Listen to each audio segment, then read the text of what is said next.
and welcome back to Inside Boxing's Throwdown. I'm Aurelio Martinez, Stephen Johnson. This is our second segment of the week, and I'll tell you what, we are, and for those of you that just kind of picked the segments, wishing Happy Mother's Day to all the ladies, the moms out there. Yes. Okay? But anyhow, Steve, let's talk about the main names out there, and of course we had Lomachenko and Linares fight, and that was something that we were looking forward to, just like every boxing fan out there, because it was really a test for, in my opinion, for Lomachenko, instead of getting all these easy wins. Okay, yeah. So, but let's start with the undercard. Let's talk about some of the names that fought on that card and stood busy. Well, let's say the undefeated streaks continue for Michaela Meyer. She knocked off Baby Natson. Then we had Teofimo Lopez. He defeated Victor Freitas.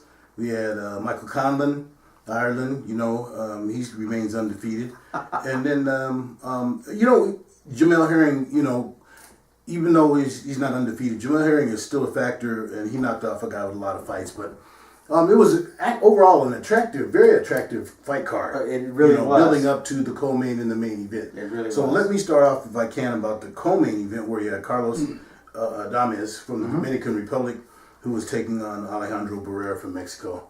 I know all of the hype, and for most everyone that got a chance to see the fight, it was all about Adames is this rising star and all that. But once again, here's a guy that put in front of him who was made to order for him. And still, in my opinion, Adames, he's got a lot of chinks in his armor. I understand that, he's 13-0 with 11 KOs. That's impressive. But, man, I see this guy, he's big. First of all, he's big. Yeah. He's big. But I don't see him being all of that just yet, but I might be in the minority on that. Well, the thing about it is I think what people don't understand is when you have a great talent, how you bring that talent up will either make him or break him, okay? Because there's an awful lot of good talent out there in the folks that are just starting, and I'm talking the folks that have like 10 fights or under 10 fights, but there's a lot of good talent.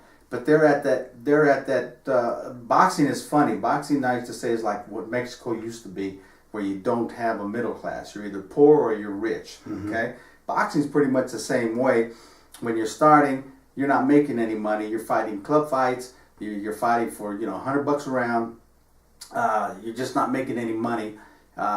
So there's just no way that it can be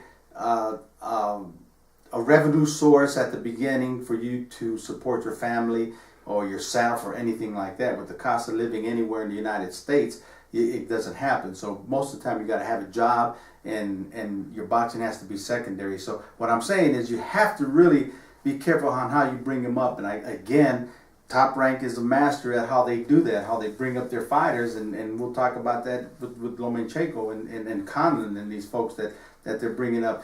Most people, most managements and smaller promoters and stuff don't have the money to do that. So they end up throwing their prospects that are good prospects in too soon with the high caliber fighters, and they get ruined. Okay, so Adames, like you say, he's working his way up, and like you say, right now, you're probably right. He's got a lot to learn, but can he learn that? And does he have the guidance to guide him to learn that? No, that might be it. He might need a new trainer. Might need some new management. Exactly. I don't think that's a possibility. Now let's move on to this main event, which was, first of all, let me say this.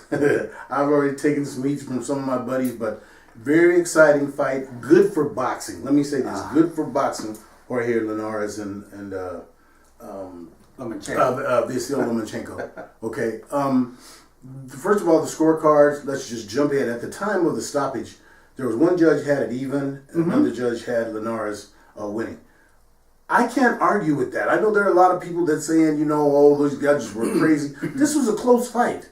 This was really a close fight. And this is one of the few times that, when the judges seem to be whack, according to like the powers that be in Teddy Atlas and some of these other guys, they say, oh no, it was one-sided. No, it was not. And that you can validate that by the fact that when Linares did drop Lomachenko, the only reason he dropped him is because it was a close fight. I mean, this wasn't just one crazy lucky punch. No, man, he was doing damage to Lomachenko. Okay, let's get that squared away. He was doing damage, but Lomachenko, let me say this. He is a great fighter. He's very talented. His 400 plus amateur fights, for all intents and purposes, he's a pro after 200 of them because you remember in the Ukraine, those guys were paid to train. In America, we don't have that advantage with our guys. So then, I'll give him his due, but he better not venture out of 135. Now, all this talk about him and Terrence Crawford, and he can't even beat Mikey Garcia. Tank Davis, and I've said this to two of my friends who are part of you Inside Boxing, IBTV, Tank Davis causes him problems because Tank Davis has fast hands no matter what you want to believe about him. When he's focused, he has fast hands and he's got power. One thing we saw with Lomachenko is he fights somebody that's got power and has got some quick hands. It's going to be problems for him, and we'll see it. We talked about the other show, and I'm on record saying that Tank beats him. Okay, so what I'm saying is, and you mentioned he's a great fighter. Great's a big word. I think he's great. I don't think he's great. I think he can be great. But I don't think you got to put that label on them.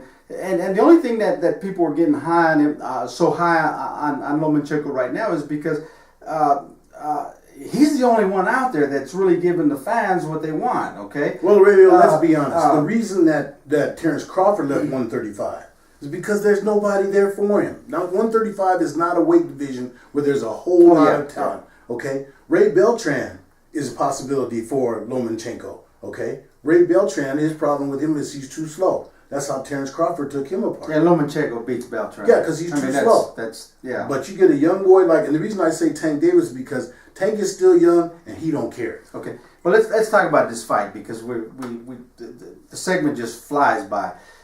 Linares came in to fight.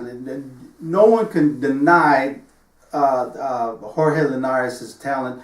He when he was in his prime, when he was young, the guy was unstoppable, man. I still remember him going out to Japan and to other countries, and he was just one of them fighters that wasn't babied. He wasn't at home. He wasn't spoon-fed. He was out there, and he was fighting his butt off. So I knew this was going to be one heck of a fight, and I'll tell you what, I knew this was going to be a big test for Lomachenko, and it turned out to be a big test because Lomachenko was starting to believe everything that people were saying about him.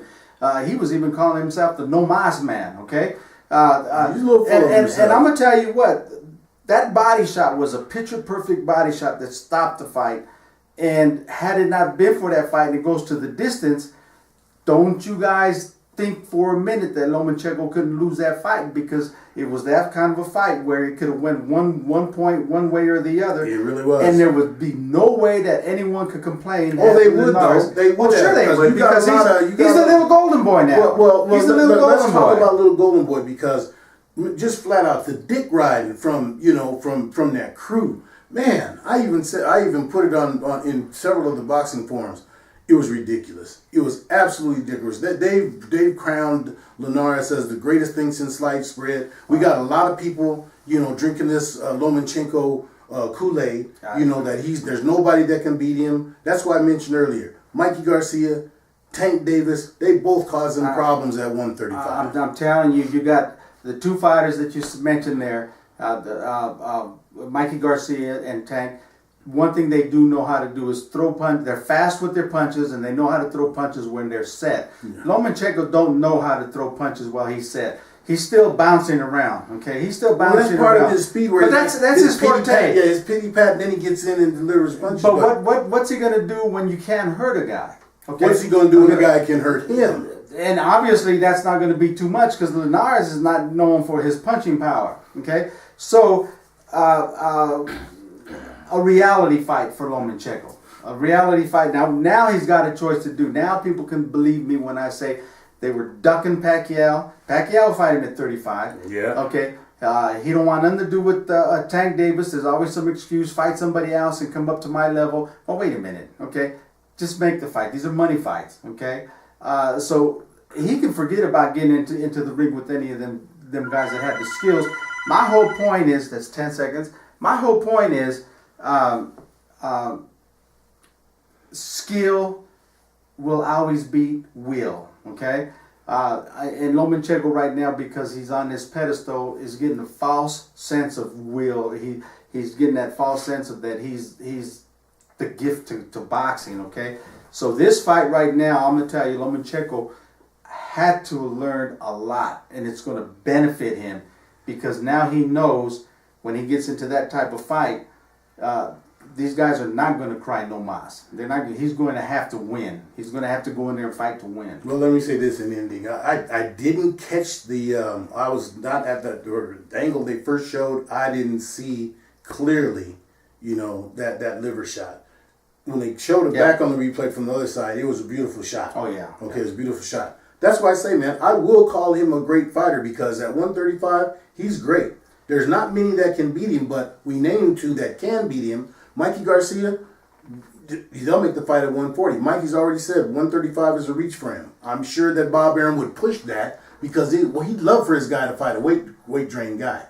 Gervonta Davis, there's no weight draining. He knocks off Lomachenko. I guarantee you, we said it before, Bob Arum is not a dummy. No. He won't take that fight. Well, he won't take either one of those fights. The two fights that are makeable would be with Tank, Gervonta Davis, and Manny Pacquiao. Okay, the Mikey Garcia's fight will never happen as long as Bob Arum is involved. Okay, it's not going to happen. Yeah, it doesn't matter even if Mikey says I'll come down to 135. That fight will not happen because of Bob Arum and the friction between Bob Arum and the Garcia family. All right. We went a little bit over, but when we come back in the third segment, we're going to finish up talking about the fight last night that was on HBO, headlined by Saddam Ali and Jaime Munguia. We'll touch on that when we come right back. And refreshing your coffee, your tea. That's right. Your soda. We'll be back in the meantime. Hold it, hands. Keep them up, baby.